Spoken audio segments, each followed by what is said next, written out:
I'm Scott Trout, CEO of the domestic litigation firm Cordell & Cordell. We help men deal with the life changes triggered by divorce, such as child custody and property division, among many others. But life changes also occur after divorce. These changes can make parts of your existing court order irrelevant or harder to follow. If you feel a modification to your court orders might be necessary, talk to us at Cordell & Cordell. We're a partner men can count on. Contact CordellCordell.com, 1065 East Hillsdale Boulevard, Suite 310, Foster City, California, 94404. Let's get it poppin'.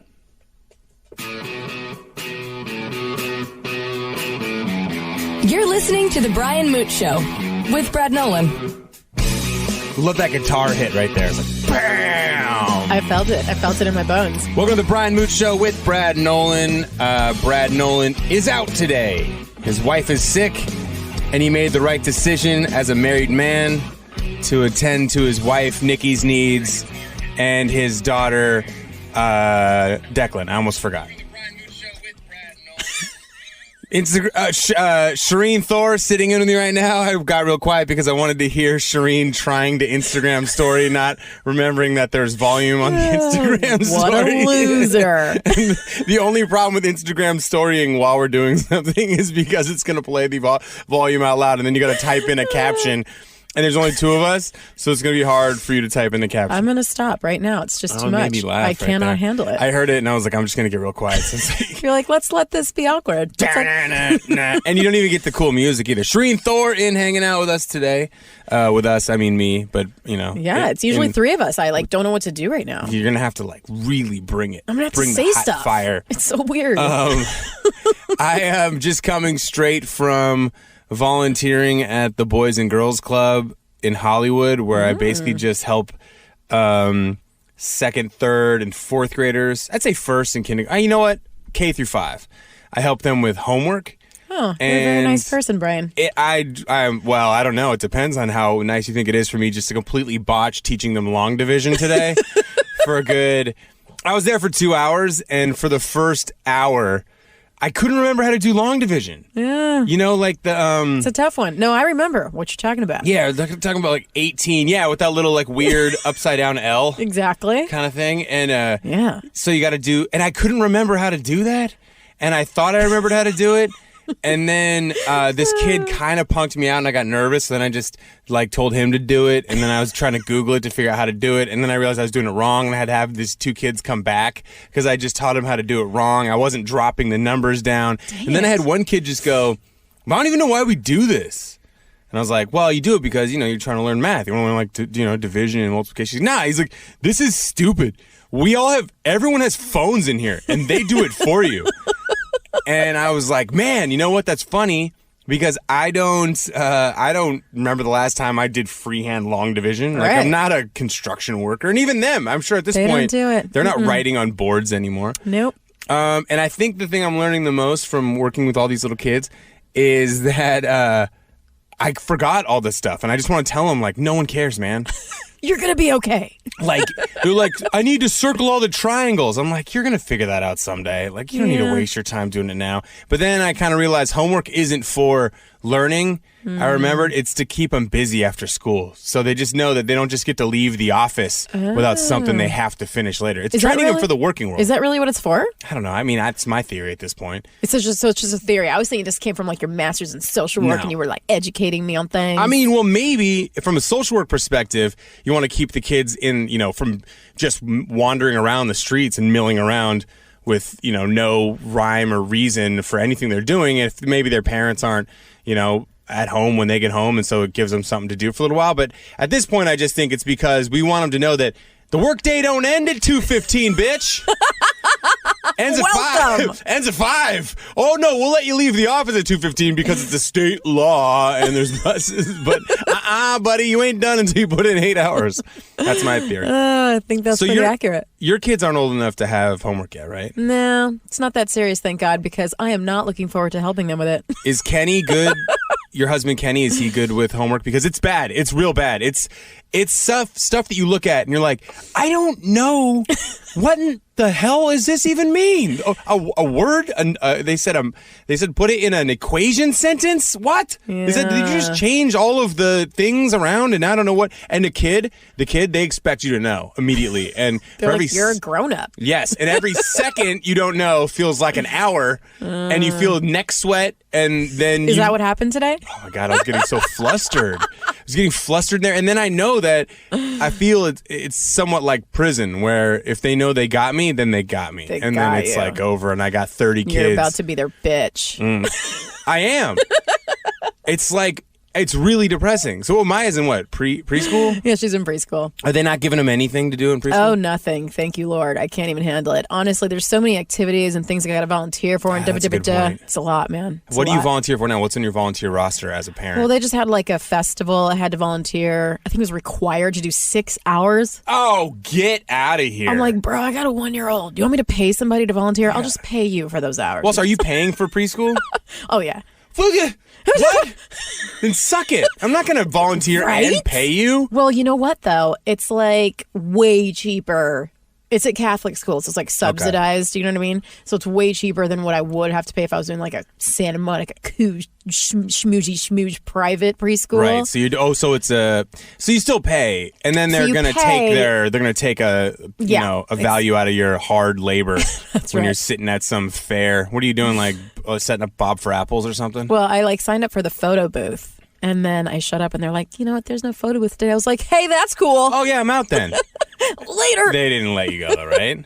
No, they were cool about it. But I might have to pay them $10 an hour for every hour I didn't work. What? Right? That's serious. Wait a minute. But if you signed up for photo booth and they have a photo booth, that's just like jackpot for you. You don't have to work that day. Technically, it's on them. Technically, we'll see what they do. We'll see how. But they didn't put you to work in another area? Like, hey, well, we need help over at the bake sale. I didn't ask because I really didn't want to. Like, normally I would have been who was there, though? Was your daughter Maya there? Well, exactly. It was like me, Kenny, Maya, and Luke. So it would have been I had to go volunteer and leave him with the 2 children, and he was like, please don't leave me. Oh, yeah. Because Luke's 1.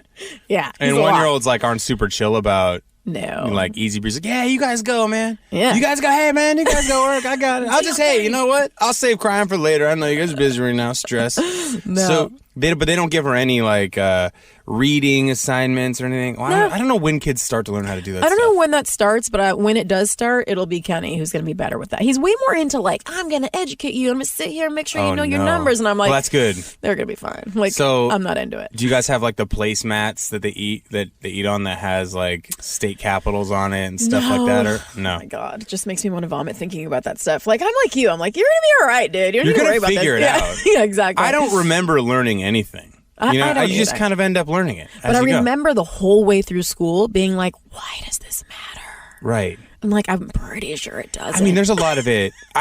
If I could overhaul the education system, I'm of 2 minds here. Now, one, I look back and go, there was no reason in hell that I learned algebra, like at all. Like that is just taking up space in my head. The fact that I know a squared plus b squared equals c squared, that's a problem for me. What I want to remember is to bring like stuff to work with me that I'm supposed to bring, you know, like food. I want to remember to do, but I can't because I don't have enough short-term memory up in the old noggin because I still remember how to graph a parabola, and that's crap. I don't want to wasting space. So part of me thinks that kids should be able to just, I mean, this sounds kind of awful, but we could just be able to go, you don't need algebra. Like, just don't need it. Man, like you should go more in like life planning and shop and computer design, networking. I don't even know what the jobs are. I don't either. Website design, stuff that you're going to use because you're not going to use algebra. Now, some people are going to go on and be like, scientists and stuff. Yeah, fine, learn algebra. But then the other part of me remembers that's where I'm circling back to this whole thing where we're not putting kids through school all the way for them. We're putting it like for them in that moment. We're putting them there to show and giving them stuff to do to train them for what's going to happen when they walk out of those doors at 18 years old and they show up at an Enterprise rent-a-car as like one of the field attendants who's going to have to wash stuff, and they're like, I don't want to, and they're like, shut up and get out there. It's a task to be assigned to you. Do it. Yeah, or you're going to have to do it on your own time. And they're like, no, I don't want to do it on my own time. So I think 99% of school is just torture. The Brian Moote Show with Brad Nolan. Masochists. How about that one, Brad? 9 minutes on the nose. Bam. I'm going to story myself this time. Is that weird? No, I wish I could story us Brian both. Moote is a stand-up comedian. Yeah, okay, there we Brad go. Nolan is Pretty a sure you stand-up dad. The Brian Moote Show with Brad Nolan. Welcome to the Brian Moote Show with Brad Nolan. Shereen Thor sitting in. She is Instagram storying both of us. Yes, queen. And you know what I'm gonna do for you when you go to post it? I'm gonna mute your microphone. Oh. So we don't hear it. That's probably a good idea. Kidding, because you're gonna do the thing. Watch, it's gonna happen in a second where it runs out of time, and then it's like, bam, gotta mute it. Now you're good. Now you can type in a thing. Brad Nolan is out today. His wife and daughter are sick, and that's the right decision to make to do that, because then you don't have to. Because he lives across the street from the studio, so I could have made him come over here. He's a good person. That's really all that matters. I mean, it's funny because the evolution of Brad Nolan. He was like, when I met him in Seattle, he was a producer on my first radio show, and also he did afternoons. He had his own afternoon show, so he's pulling like double duty trying to help us get cool. this morning show going. It didn't. It failed miserably. Not ouch. Brad's fault. But he was like Mr. Cool Guy, you know, he'd wear like eyeliner sometimes. He rode a Really? motorcycle. What? And then he met his wife Nikki. And I mean, I know he's talked about how it wasn't always the smoothest transition, because it's not. When we go from 10 years in the wild, just doing what we want, from like 18 to 30 or whatever, Right. you know that. Women shouldn't mess with dudes until they're 30. I totally agree. Until they're 30, because we are 100%. wild. We're wild animals. We've just been playing catch and release. Like, you know what I mean? Like, that's all it's been, is every time a girl got us, like, oh, dang it, and then we'd wriggle free and we'd go about our business with like total, like, no care in the world for your feelings. Freedom. Just the Just worst. enjoying the freedom, you bastards. It's a lot of freedom. It's too much freedom now. I'm glad that I kind of didn't get into the app game until the end of my 20s. And that's how I met my ex-wife. So I'm glad that was a one-and-done situation of meeting women on an app, because I remember the first time I was on Tinder, I just thought to myself, this is the easiest thing I've ever seen. I don't have to do anything. Right? And it was early on in the Tinder game, so you just get a bunch of lazy dudes. Yeah, we just sit around and I just copy and paste the same pickup line like 100 times. Oh, you bastard. And in Hollywood, too, it was great, because I just looking for actresses, and I swear to God, one time I found Jennifer Love Hewitt on there. Shut your face. Either it was a catfish, but it was in West Hollywood, so it could have been her. Could have been. Could have been. Were you on dating apps? Did you do those? You know what? I once signed up for eHarmony because a friend wanted to, but was too scared to. So I told her I would do it with her, and like I didn't like it. They like hooked me. They were like, there's nobody for you. You are too weird. Wait, they said there's no one? They literally were like, there's no matches for you. And then finally they matched me with one person, and he was like terribly unattractive. Wow. And I was like, I think I'm good. And then I never did it again. And then I met Kenny like a few years later. So That's funny. Do you wish you had that screenshot?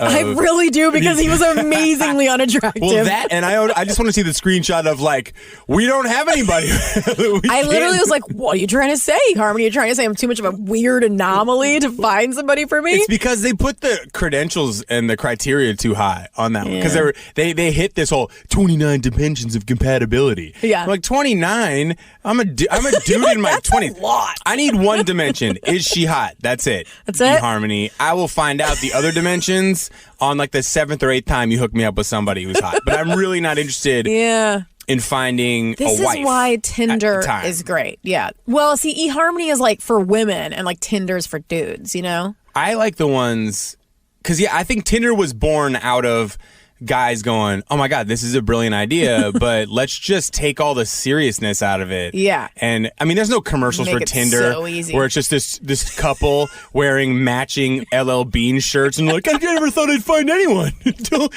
I dated. I went to IHOP with this guy over here, and now I'm married for 5 years. And there's success stories and stuff. Tinder was like, dude, Let's do this. One night stands are our success story, and if it turns into something else, great.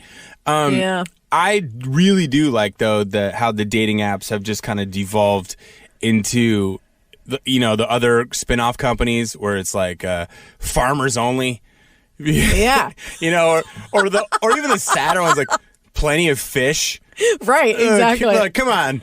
You know who you are. You know no one's swiping right on your ass. Get on this one over here. Come on, plenty of fish, man. There's plenty of fish out there. There's plenty of fish for you to find. We don't know, I mean, you've given up and everything else, right? Let's just try this one. So how did you met Kenny just organically? Like, yeah, I had a friend who was like, I think you should meet this guy that I work with. I just feel like you guys would click. And at the time, I was really bitter about dating and how things had gone. And I was like, I'm going on a 6-month celibacy fast. Like, I was like so certain that I needed a break from dudes completely. Is that a thing that women do, like in between relationships or just in general? I mean, I think they try to. Like, they have the idea that that's going to happen. Like, for me, it was always like born out of frustration. Like, I'm so over it. I just really need a break from this like crap. But then the dude that I had just gotten out of this little fling thing with that like pissed me off and made me want to go into the celibacy fast, started dating this little like hot young blonde thing from San Diego. Like in 0.2 seconds, I was like, whatever, bitch, I could do that too. Oh yeah. So I ended up going. You emotionally cut yourself by looking at where the ex had gone. Right. Exactly. And it was tortured yourself. Exactly. And then I said to my friend who said, that she had the friend from work. I was like, well, look, as long as he's 32, because I'm not dating, at the time I was like 27. I was like, I'm not dating anyone around my age anymore. I'm freaking over it. They have to at least be 32. You gotta have a 401k, man. Something, anything. So anyway, she went back to work and he had a baby face. Kenny has a beard now, but without that beard. But is he older than you? He's older than me by 4 years. Oh, okay. So it was like perfect because I was like basically on the cusp. He was 32. I was like, okay, I can meet this dude. That's funny. You set like a benchmark criteria, and he hit it. It was. Like, there we. Yeah. And I also, this is kind of like weird. Like I don't know how long this segment's gonna be. But we'll go, whatever. We'll do whatever. Whatever, Brad. Yeah, Brad. I'm not worried about the clocks. You figure it out. So basically, I had set these benchmarks, right? So one was like he has to be 32, and then these I called them my 4 pillars of man strength. Wow. What a weirdo, right? 4 pillars of man strength. Don't ever tell anybody that. Let's keep this one private. How much wine had you been drinking when you came up with that branding on that? Quite a bit. So I basically decided that like I was gonna pick the like 4 top things I liked out of like maybe my favorite relationships, and like one was like BFF compatibility, kind of like good vibes. Right. One was like intellectual connection. Another was that they had to have their career together because I was like over dudes that were still figuring their lives out. And then another one was like leadership. Like I wanted a dude who had balls and a backbone and like all that. Okay. So I had my 4 pillars of man strength. He had to be 32. And then I also decided, because of that fling thing that pissed me off, that whoever I dated next had to love Eminem. Because if they didn't love Eminem, the rapper. Yes. Okay. It meant to me that they were devoid of emotion completely. Wow. So emotional fling guy was like not an Eminem fan? He didn't like Eminem. Like him and I had a great intellectual connection, but he seriously had no soul. It was like so weird. Yeah, I mean Eminem. That's a strangely accurate. I love that you're going there with this. Even if I would say you can't be ambivalent to Eminem. That would be my cutoff. Like if you were like, I hate Eminem, and you had a list of reasons. And I said, what are they? And you go, he's violent. He talks about, beating women and all that. Because, granted, it's all fictional in this violent world he was, portraying. But still, you're right. It's all about the passion behind it. Exactly. So someone's just like, I don't know, not really my thing. Why? I don't know, just kind of don't. Right? I'm more of a Dave Matthews guy. Whoa. Then we're over. No way. Dave Matthews? What about the band? I always felt like that was so arrogant of him. Just the Dave Matthews Band. What are they? You got some of the greatest musicians in the world, and they're just part of your band? Like what are they supposed to say? Like at least Tom Petty gave them the Heartbreakers. Give him something, Dave. Look, we're part of the Heartbreakers. Yeah, Tom goes too, but then at least they can tour without Tom Petty if they feel like it. I want to talk about this. You know what? We're going to talk about this next. Sexual drought. What did you call it? Celibacy. Was it celibacy or was it sex? Sex drought? I don't know. Sex. Coming up next, sex hiatuses. The Brian Moote Show with Brad Nolan. That's called a riveting tease right there. People are into those. That's right. Like coming out of a sex fast. Sex hiatuses. That was good. I like that. Hiatus. And she goes, big deal. I live in a 1-bedroom apartment with 4 girls. And I'm like, oh, you get me. And then she stayed over. But I never heard from her again. Then you guys had broke people sex. Wait, you never heard from her again? What? Nah, well, what happened? Okay, so what happened was... Oh, God. It was kind of a mean way to tell someone you weren't interested. So she was like, I was kind of being a little bit hesitant to make any moves, and she's like, she was kind of drunk. She's like, you don't have to be a gentleman about this. It's been a while for me. And I'm like, yes, this chick is dope. And then the next day, she's like, yeah, I'm not much of a texter. But I mean, go ahead and text me, but I'm not much of a texter. I'd rather just get a phone call. But, if you're busy, you go ahead and just shoot me a text. I'm like, okay, cool. So I texted her like 4 days later, 3 days later, whatever. And I was like, hey, I had a great time last weekend. If you want to meet up or whatever, I know you're busy, but let me know. And she's like, actually, you know what? I'm going out of town this weekend. And then I'm actually busy for the next 5 weekends. And I was like, geez. You just said like... Not interested. So do you want me to text you back in 6 weeks, or should I not bug you anymore? Yeah. And then she Facebook friend requested me like a month later. All sorts of mixed signals. Totally. So but those are the most exciting women. The ones that want a bottle of whiskey and just tell you to not be a gentleman and just get at it? Yes. I'm down for those ones. I'm down for those ones. Good thing my girlfriend's like that. Yeah. The Brian Moote Show with Brad Nolan. Let's try this one. Here we have Brian Moote. Nothing screams athletic midlife crisis like becoming a shoe collector all of a sudden. And Brad Nolan. I have a ton of shoes. I just keep acquiring them. They're very pretty. You're listening to The Brian Moote Show with Brad Nolan. I think Brad's lying there. I don't think he has any shoes. Well, I know he has some shoes, but he only wears like the same Vans every single day. I'm sorry. I can't say anything right now. I'm too busy Instagram storying. Oh, yeah, go ahead. You got do your thing. I don't want to get in the way of your social media game, Shereen. Seriously, Brian, get out of my way. You're listening to the Brian Moote Show with Brad Nolan. Shereen Thor in today for Brad. And Shereen is right now fully engaged in Instagram storying. She was trying to ask me earlier about my philosophies on Instagram stories. What things do I document? And that's usually just the asinine nonsense. That is just me and playing around with my dogs or traveling. I want to get better at turning my Instagram story into like its own little show during the day. Yeah, that's fun. Where I have thoughts and opinions. I have a lot of those. Dude, you should do that. I just kind of hold on to them till the end of the day, and then I just unleash them on the podcast. It's so weird what just happened there. It was good. Well, I'm trying to be a more positive person. I decided today. I've been a little bit of a negative downer on the radio show. That's really interesting because I kind of feel like you're a pretty positive person. Like, I am. I don't know. I just think it's like I think that sometimes I just get so enraged by top 40 jibber jabber about entertainment that I just become a my cranky mind. old man. Yeah, I just was like, what did I get mad about today? Oh yeah, today. Was it today or yesterday?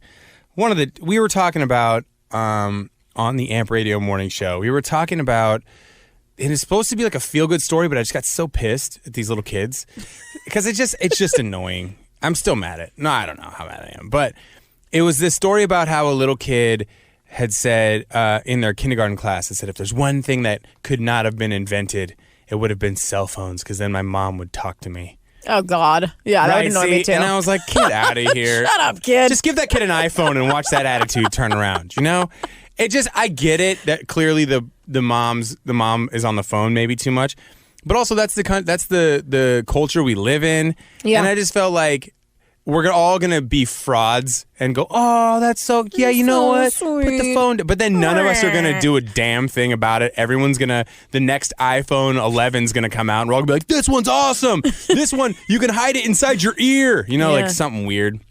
I don't know. I mean, maybe. Do you have to get off your phone around your kids, or do you just don't care? No, I don't care. I don't care. Like, whatevs? I'm like, yo, kids. I mean, look, I try to make the meals sacred. Like when we're sitting at the dinner table or something, I'm like, dude, husband, put the phone away. Yeah, we're not doing that right now. Chit chat. Right now, we're actually going to look at each other's faces and connect. I'm not going to Instagram this, guys. This is not for stories. Well, exactly. Put your freaking phone away.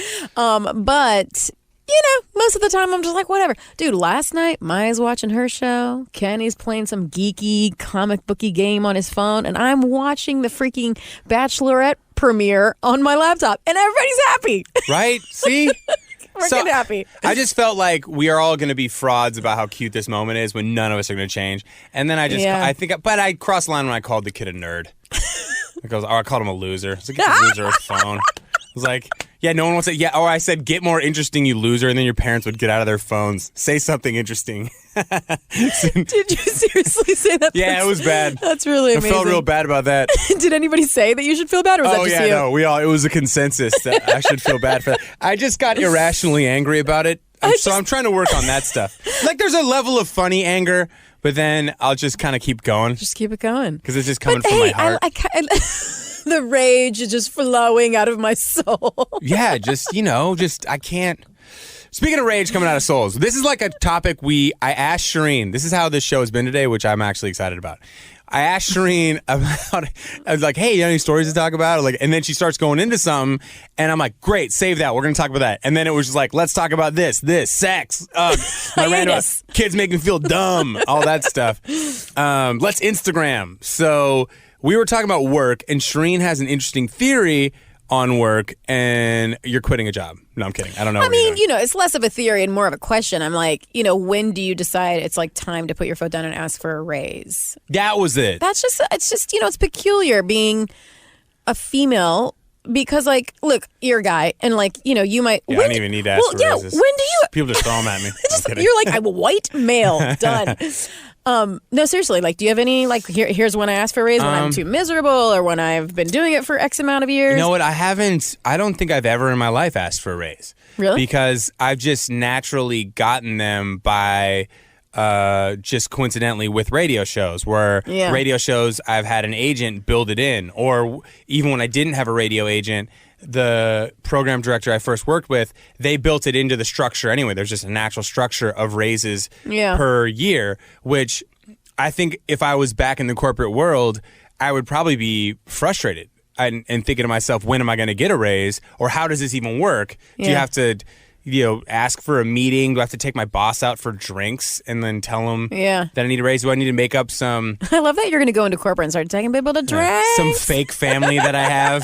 Like, oh, God. I'm like, I just start rehashing this fake family that's actually like the plot line of a movie. I'm like, yeah, my little son, Tim, he's got... leg braces, and they're about to turn the heat. And my landlord, screw Ebenezer, he's just pitching some awful. So I don't know. I like that you're bringing the drama. You're like, I'm not asking for a raise. And then it's just like freaking bust out my violin. Yeah. And just like... I would go full out theatrics. Okay, so everyone who's listening, Brian is the worst person to listen to his advice on this subject. I would know. I was like, do you have a family member you can kill off real quick? Like a fake one. A fake family member? Because we need someone to die so I can make more money. A fake kid had an accident. Not a disease, that's bad karma, but your fake kid fell down a well. And he's stuck there now, and you need to pay $10,000. Oh, shoot, just like pitch a action movie. Like, hey, your fake kid was abducted by Uzbekistani terrorists, and you need $30,000 to get Liam Neeson to go get him for you. Done. I mean, how could a boss say no to that? I mean, what monster would do that? So, what monster would call a child a loser? That's a good point. No, I called him a loser and told him to get more interesting. You want That's like even better. Like, so good. You want your parents to take care of you or pay attention to you, little crybaby? Say something interesting.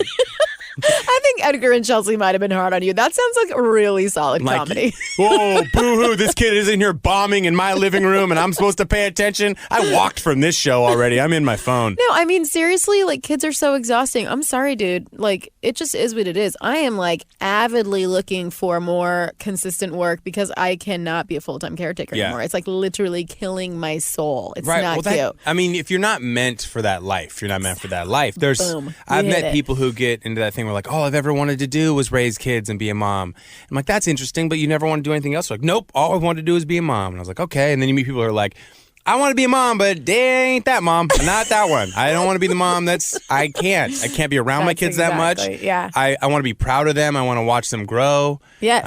But also, I know my limitations, and I think I should bring in some specialists, some outside help. Somebody else needs to do this. Right. Like I just bring in a professional. Totally, man. So, but what are you doing now, and how would you ask for a raise? Well, okay, so like if I was in corporate, it would be different. It would be more like, maybe when I hit a certain benchmark. Like plateaus, tier system. Kenny's very corporate. Like, there's definitely like every year sort of built in, here's a review and here's our conversation about if you're getting a raise, or there's like a 5% raise every year. They just have it like, systemized. when I was in corporate, it wasn't really systemized because I worked for a private company that was really small. Right. And so they just kind of conveniently forget they haven't given you a like, raise in a while? exactly. Like I'd have to fight for it, and they'd usually say no, and then they'd finally say yes. But everyone was really sort of overworked and underpaid and disgruntled. It was not clearly the reason I turned into an entrepreneur. Like I was not happy at all. Well, because you feel like, what the hell am I doing? Where is this going? Exactly. Well, and I think there's some people who are actually wired to be more creative types or entrepreneurial types who are doing corporate and they like hate their lives, but they don't know that they're wired to do something else. Like that's how I was for a long time. And then I did the entrepreneur thing and the like, you know, dabbling with comedy and whatever, and just thought there was something wrong with me that I couldn't sit at a desk job because everyone's supposed to sit at a desk job. It's just like what you do. I don't mind desks if it has like a greater purpose than just being at the desk, just sitting there. You know, I feel like when I did have desk jobs, I'd be sitting there just counting down the minutes to leave. Now I can just leave. If I want to go do something at my house, I'll go do something at my house. If I want to come back to the station later, I'll come back to the station later. Now, the only time I can't really do that is when we're taping a radio show. That'd be funny. I'm like, you're like, later. All right, guys, you finish this segment without me. I'm going to get out of here. I know I'm leaving you on a high note, calling that kid a loser and telling him to get interesting. But I got to go. Peace. I got to go do my laundry. Yeah, totally. I come and go as I please. So that's interesting. But you said you don't like leaving the house for less than $100 an hour. I mean, that's an interesting. I like that benchmark. but what brought you to that benchmark? I've had to like create benchmarks like that, especially becoming a mom, because now it's like, okay, so let's say Kenny's doing his super serious 9 to 5, and I'm really basically like the full-time caretaker, except for when I host this show or when I host my other show with Garrett Laporto, or when I do clients or do like one of my retreats, which, because I'm an entrepreneur, can be very like spotty. Like I can figure out like, okay, I do this show once a week and I do my retreat. It's like a touring performer where you have a month that crushes and then you don't have you have like 6 months that don't. But what happens is, because you have to, this really isn't a problem I had before being a mom. Before being a mom, I was like all over town doing things. Drop all whatever exciting, you need to do. Go. Yeah. But now that I'm a mom, it's like, okay, so I have to hire somebody for childcare. So it's like, okay, I need to make X amount so I could put 30% away for taxes and then pay this much to the nanny. And then I got to make sure there's something for me to actually get paid at the end of that. So now I have this benchmark of like, I won't freaking leave the house unless it's at the very least $100 an hour. And yeah, I just have this opportunity that's trying to pay me $75 an hour, and I just don't know how I feel about it. Oh, really? How many hours a day? That's why the question, well, that's the thing. Like first they started with like, you know, we need you to do basically like coach these executive leaders of really positive organizations. That's one thing I love about this actually, is it's an organization that does a lot of really good work in the community. So they were like, we need you to coach the 4 executive directors, like 3, like basically like an hour each for like 3 months. Right. And I was like, all right, cool. Like I can agree to that. Now they like really like the coaching, which is fantastic. So they're like, we want you to coach 2 other leaders, and we're actually thinking like one, like they get a lot of grants, so they're like, we're gonna probably have you coaching like a lot more, like many of the people who work here. And I'm like, this is really exciting. And I think in the beginning when I took this, I would have been like, yes, I want all these clients, and you know, I could take 75 an hour as long as there's more hours. But for some reason, right now, I'm like, I don't know, man. I think. Okay, I see what you're saying.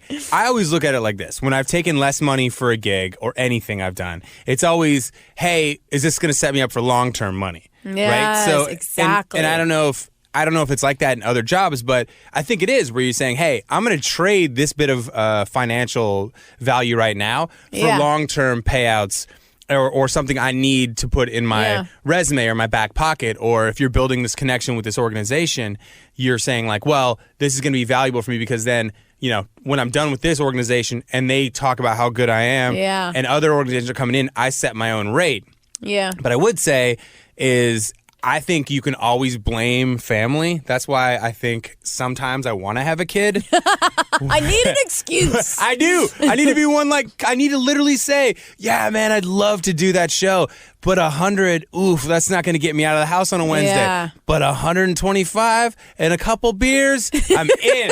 I can justify that with my girlfriend or whatever. Yeah. So that, hey, babe, nope, you know, I set mine at 125, and guess what they did? They came up to 125. So you know what? I think you should have more kids for that. You know what? I think I'd rather die. The Brian Moote Show with Brad Nolan. It's a great out, Shereen. I'd rather die than have more kids. Say Metro by T-Mobile got the best deal in wireless, and it's all for you, all for me. Just switch quickly, cause Metro has 2 lines for $80 and 2 Samsung Galaxy J7 Star phones for free. Plus Amazon Prime included. That's the way wireless should be. Only at Metro. Plus sales tax and activation fee. $50 plus rate plan required. Not valid for numbers currently on T-Mobile network or on Metro in past 90 days. Offer subject to change. Offer valid for new Amazon Prime members. Amazon Prime has a $12.99 per month value. Restrictions apply. See store for details and terms and conditions. Farmers Insurance knows the difference between a car hitting your bumper and a clown car hitting your bumper. Sorry about that. Because we covered it. Click for more. We are farmers. Bum, bum, bum, bum, bum, bum. Underwritten by Farmers Truck Fire Insurance Exchanges and Affiliates. Products not available in every state.